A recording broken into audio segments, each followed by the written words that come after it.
Let's talk about circumcision.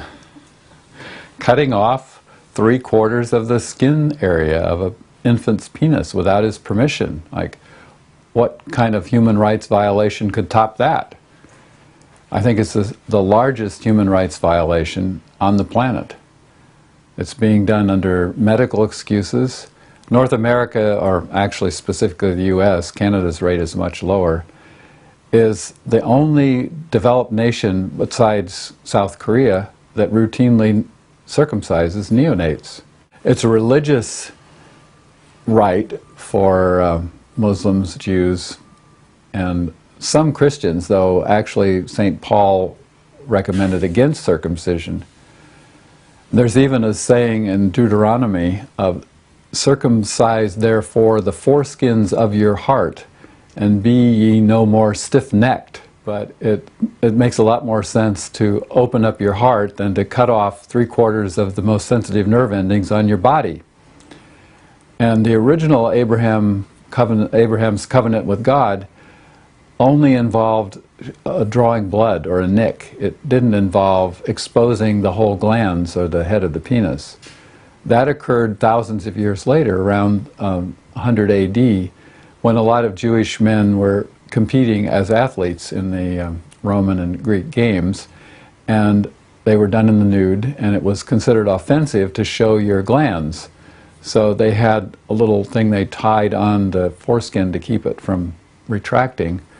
And what happened was that the rabbis weren't happy with these Jewish men passing themselves off as Gentiles, and so they changed what had been called Brit Mila to Brit Pariah. It was a radical change in the procedure where they cut off most of the foreskin. And very few Jewish men that I've talked to know this. It's pretty well documented, and it radically changed the whole situation. And then 1,000 years later, Moses Maimonides, in Guide to the Perplexed, makes it very clear that circumcision is to reduce the sexual sensitivity of the man. He got it. The idea in the late 1800s, when Kellogg and those fellows were recommending it for so-called health reasons, was basically to stop masturbation. And they were thinking masturbation caused blindness and hair growing in your palms and so on and so forth. Very Victorian ideas at the time.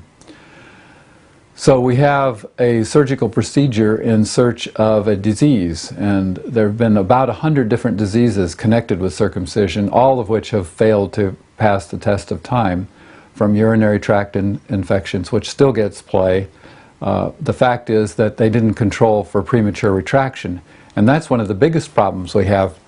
And that's one of the biggest problems we have nowadays, is that most doctors are circumcised, have never seen a foreskin, don't know how to take care of one, and they're still peeling it back on these little babies, tearing the adhesions. It's like a kitten's eyes, like ripping their eyes open before they're meant to be open, which causes a lot of damage later. The Doctors Opposing Circumcision doc organization has a little sticker you can put on the baby's diaper saying, "I'm intact, don't retract." And mothers are constantly reporting doctors ripping back the foreskin, causing extreme pain and ongoing infections and often a need to circumcise. So this whole issue of premature retraction has got to be addressed, as we now have nearly 2/3 of the boys are escaping circumcision, and we have a large population of intact boys with doctors who don't have a clue how to take care of a foreskin. And there's actually little to take care of. It's preventing them from peeling it back or telling the mother to peel it back it's a no-brainer. So we have this gradual increase in the amount of skin taken off from Abraham's original covenant to what's being done nowadays with the Plastibell and the other devices that are used.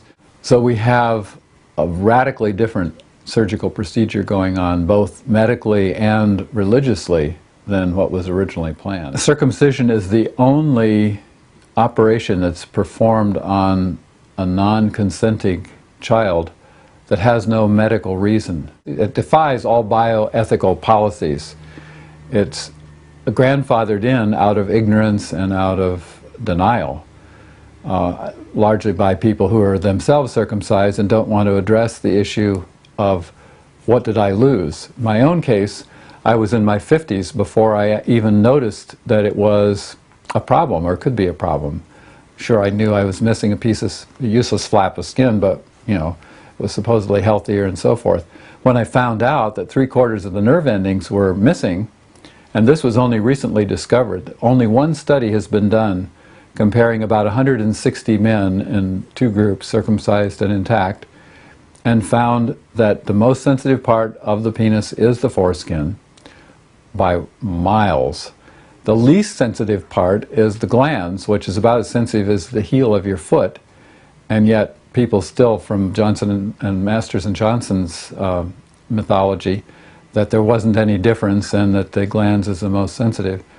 They didn't even know what a foreskin was. The drawings in their book in the 60s indicate they didn't. And they claimed there was no difference, but they don't have any data to support it. There is actually a huge difference.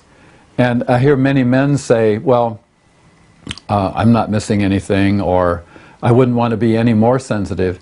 But it's not about extremes. When you're circumcised, you basically have an on-off position.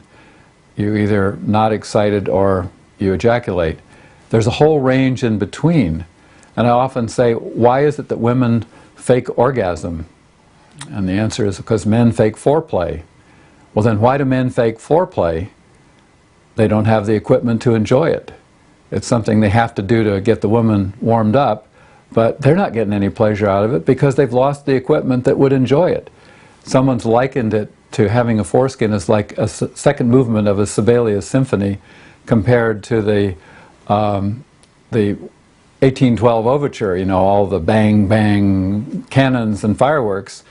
You know, you get from nowhere to there without the second movement in between. And those of us who've never had that equipment can't appreciate it. But men who have lost it, had it and lost it, who either chose to get circumcised by misinformation or had some problem that they needed to, they know the difference, and they report about 1/4 of the sensitivity that they once had. So it's not talked about. The culture is so afraid to talk about it until it got on the San Francisco ballot initiative in November of 2011.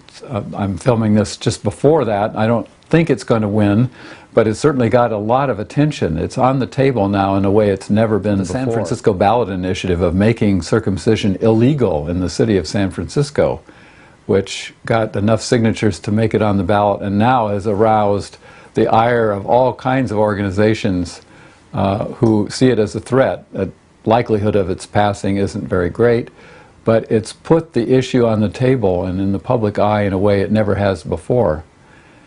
Then we have another whole issue of, as I said, it's a disease or a procedure in search of a disease, and all of the diseases that it's purported to cure, from masturbation to epilepsy to schizophrenia to urinary tract infections or cancer of the cervix, none of those held up, cancer of the penis, none of them have held up to scientific scrutiny. The latest one is HIV/AIDS in Africa. There were 3 studies done that were highly biased, seriously flawed, and they purport to show a 60% reduction in transmission from females to males. It actually is greater from males to females, but that hasn't been talked about. But the studies are so confounded with other variables. They were stopped early. Just a lot of things that were done. There was big money behind them, I believe. They were clearly on a mission to bring circumcision to Africa. And as Dean Adele says, if we can't even get a 50-cent tablet of tetracycline to prevent blindness or clean water into these villages in Africa, we're going to do a procedure like this, major, serious surgical procedure? I don't think so, but they've been raising millions of dollars from the Gates Foundation and other sources. The flawed idea that this is going to stop HIV/AIDS in Africa. If you just look at the simple numbers of Europe is largely uncircumcised, has a low HIV rate. The US is largely circumcised, has a high HIV rate. How hard can it be to see there ain't no correlation. This is just not, in the real world, it doesn't make any sense. And millions of dollars are going into this effort, and the UN AIDS people have been behind it. At the same time, they're fighting female circumcision, they're promoting male circumcision, which, while they are very different on the outside, if it's done to an infant, it seems like a minor procedure as opposed to a young girl having her clitoris either dehooded or removed. The actual neurologic damage done to a boy to be traumatized at such an early age, and how he develops psychologically differently. And there are some measures you can, like alexithymia, which is the inability to put words to feelings, is 4 times higher in boys who have been circumcised. This is a pilot study that a friend is doing and needs funding to do it larger. But 4 times the rate is significant and definitely needs to be studied. So we have all of these competing interests. It's a $1 billion to $2 billion a year industry in the US. And if you follow the money, all the countries where it stopped, like Australia where I live, they stopped the funding in the 70s, the rates plummeted. It's been around 10%, and you have to pay for it. In Canada, it's a similar number. New Zealand, it's 0.5%. England, they stopped funding it in the late 40s when their National Health Service plan, they decided not to fund it. It stopped. So it's definitely tied to the financial interests of those in the industry. And if we stop the funding, as 16 states have stopped funding it under Medicare, it changes the whole ballgame. One of the reasons the rate remains so high, particularly in the Midwest, is that hospitals promote it. They make money on it. They don't have adequate informed consent. You just sign a form, you don't know what you're doing. Parents have no clue what it looks like. You never get to see it done. If you watch a video on YouTube, I guarantee you, you won't let your child be circumcised. The screaming, the looks that they give the camera are heartrending.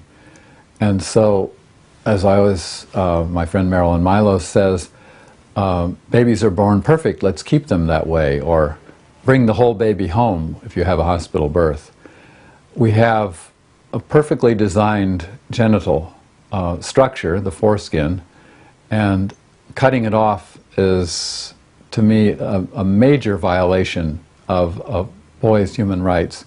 And my guess is that there will be lawsuits when these boys turn 18, that there's now adequate data to show that it's not, there aren't any health reasons. No medical organization in the world recommends it. Actually, the Dutch Medical Association last year was the first one to actually come out against circumcision plainly. So as people wake up, as parents wake up, recognize what's really being done to these little boys, I think there's great hope that we will raise a generation of intact boys who are going to be much calmer. If we can protect a generation of boys and raise them intact and let them experience their full range of sexuality and not have to fake foreplay, so their women aren't going to be faking orgasm. It's going to hurt the drug sales of erectile dysfunction drugs, but we're going to see a generation of men who are going to be more connected to their women, who are not going to experience the dynamic of disappearing dads, who are going to stay with their children, who are going to be overall happier men and gentler men.